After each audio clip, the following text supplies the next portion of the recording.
Allez, aujourd'hui on reprend la DeLorean et on repart vers un passé lointain, à l'époque où le cul, la drogue et la musique se marièrent dans un festival de chevelons, de pétards et de guitares. Bienvenue dans les années 60. Les années 60 sont une période charnière pour la pop culture. C'est en effet durant cette période qu'émergera nombre de mouvements fondateurs de certaines mouvances de la pop culture. La révolution hippie a en effet apporté dans son sillage une irrépressible envie de liberté et la société doit faire face à toute une génération de jeunes qui sont éduqués et ne veulent plus vivre dans les carcans que la société leur impose. Ce sont eux, les fameux hippies. Mais pas que, c'est aussi durant cette période que les mouvements de libération afro-américains prendront encore plus d'ampleur. Mais surtout au niveau des arts, la période est capitale.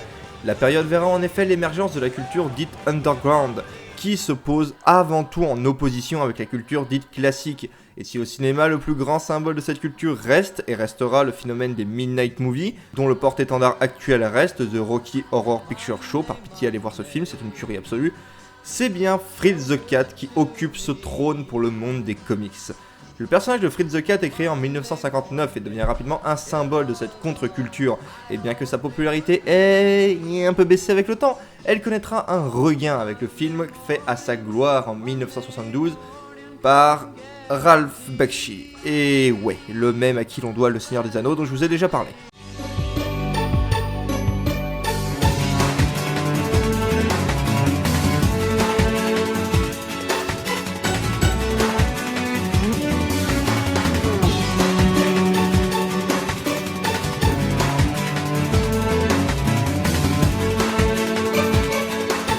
Alors, Fritz the Cat est sorti donc comme je l'ai dit en 1972 et raconte l'histoire de Fritz, un matou qui vit sa vie d'étudiant hippie occupé principalement à jouer de la guitare, fumer des joints et baiser. D'ailleurs, en parlant de ça, le film fit assez grand bruit à sa sortie pour ses scènes de cul, qui sont plus que présentes. Ce qui ne manqua évidemment pas de choquer les prudes américains, à tel point que le film fut à l'époque classé X. Et il s'agit là du tout premier film d'animation occidentale à être classé X aux États-Unis. Avouez quand même que c'est pas banal. Le film nous contera donc l'une des soirées de Fritz où tout va dégénérer. Entre drogue, vol et révolution, notre matou va passer une sacrée nuit qui sera pas près d'oublier. Ce qui marque avant tout avec ce film, et j'ai l'impression de répéter cette phrase à chacune de mes chroniques, c'est son personnage principal qui est juste le chat avec le moins de morale du monde. Et c'est super cool de suivre un personnage qui va à ce point à contre-courant de ce qu'on avait vu à l'époque. Parce que si aujourd'hui je vous dis anti-héros, vous aurez énormément d'exemples qui vous viennent en tête. Mais faut bien se dire qu'à l'époque, on est en 1972 et que l'anti-héros est un concept extrêmement peu répandu. Et c'était très rare de voir un personnage à ce point antipathique porté au nu par un film. Bien que, soyons honnêtes, Fritz ne soit pas énormément cynique dans ses dialogues. Mais tout de même, il ne montrera aucune considération pour les autres ou encore ce qu'il peut arriver autour de lui. Il baisera tout ce qu'il peut, buvra et surtout prendra beaucoup de drogue. Mais si le personnage de Fritz peut paraître antipathique, ce n'est pas du tout le cas des autres personnages. Ses potes babacool sont vraiment sympathiques, mais je suis surtout fan de la corneille qui symbolise les noirs et qui deviendra son ami jusqu'à ce que Fritz le foute encore plus dans la merde. C'est d'ailleurs un point assez intéressant du film parce qu'au milieu de toutes les thématiques qu'il brasse, comme la libération sexuelle, les études, la drogue ou la jeunesse de façon plus générale, Fritz the Cat est surtout pour moi un film qui traite du conflit racial aux États-Unis. C'est en effet une des histoires qui dure le plus longtemps au sein de la narration. Et pour faire simple, on va dire que les États-Unis sont pas vraiment présentés sous leur meilleur jour. Genre vraiment pas en fait. Déjà, tout individu qui a un rapport de près ou de loin avec le gouvernement sera représenté sous la forme d'un cochon. Reprenant par là la même symbolique que celle de La Ferme des Animaux, le célébrissime bouquin de George Orwell. Lisez-le, c'est vraiment fascinant. Les deux cochons qu'on suivra seront déjà ces deux flics qui se retrouveront toujours sur la route de Fritz et qui sont tous les deux cons, mon dieu, c'est pas possible d'être aussi con. Mais la plus grosse critique surviendra durant le segment de la révolte de Harlem.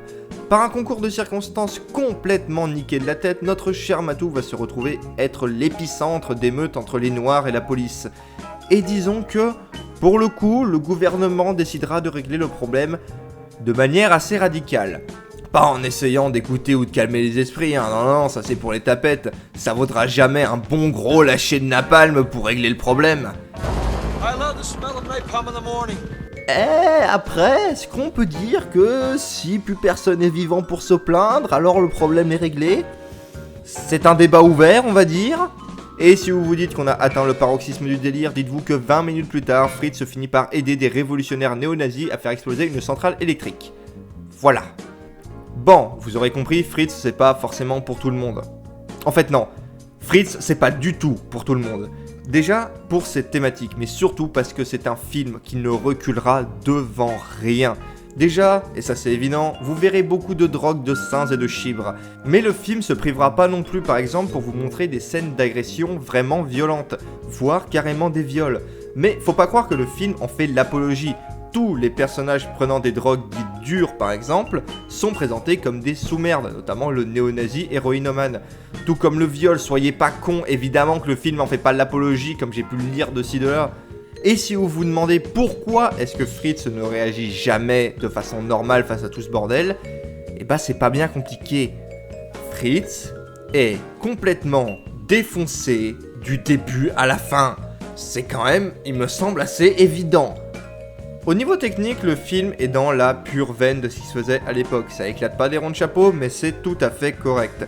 Sachant qu'on parle là d'un film issu d'une mouvance underground. Donc qui dit underground dit un budget plutôt limite, on va dire. Mais vous allez me dire, un film comme ça, il doit avoir son petit cercle de fans et il a dû sortir dans une relative indifférence à l'époque. Eh bah non, ça a été un putain de succès ce film. Un énorme, colossal, gigantesque, monstrueux succès. Grâce à l'effervescence créative des années 60, au circuit des Midnight Movies, aux différents mouvements qui n'ont pas tardé à ériger le film en monument, Fritz the Cat est devenu un énorme phénomène générationnel. Le film eut un tel succès que le personnage fut relancé en comics juste après. C'est un film au final assez court, mais vraiment intéressant à regarder. Tout comme Le Seigneur des Anneaux et Heavy Metal, c'est là un film qui a une énorme valeur historique. Et puis, soyons honnêtes, le film est quand même super drôle à certains moments. Je veux dire, les deux flics m'ont vraiment bien fait marrer. Pareil, les répliques pleines de cynisme de Fritz sont vraiment bien placées des fois. Et puis, je veux dire, même l'univers est sympa. Je veux dire, au-delà du fait qu'ils soient tous des animaux, tout le film se déroule dans les quartiers pourris de New York et ça donne vraiment une superbe ambiance à l'œuvre. Pour moi, ce film est la preuve que n'importe quel film peut prétendre à marquer durablement ceux qui le regardent. Parce que, soyons honnêtes, si je vous dis, c'est l'histoire d'un chat dans les années 60 qui fume, baise et se drogue pendant 1h30. Au mieux, vous regarderez par curiosité, mais guère plus. Et pourtant, je pense qu'il faudra toujours se rappeler qu'un pitch aussi con que ça a réussi à devenir une putain d'œuvre générationnelle. Et c'est quelque chose qu'il ne faut pas oublier. C'est pour ça que je vous conseille quand même énormément ce film, même si, éloignez vos enfants, je veux pas être responsable de ça. Quant à moi, je vous dis à bientôt et salut!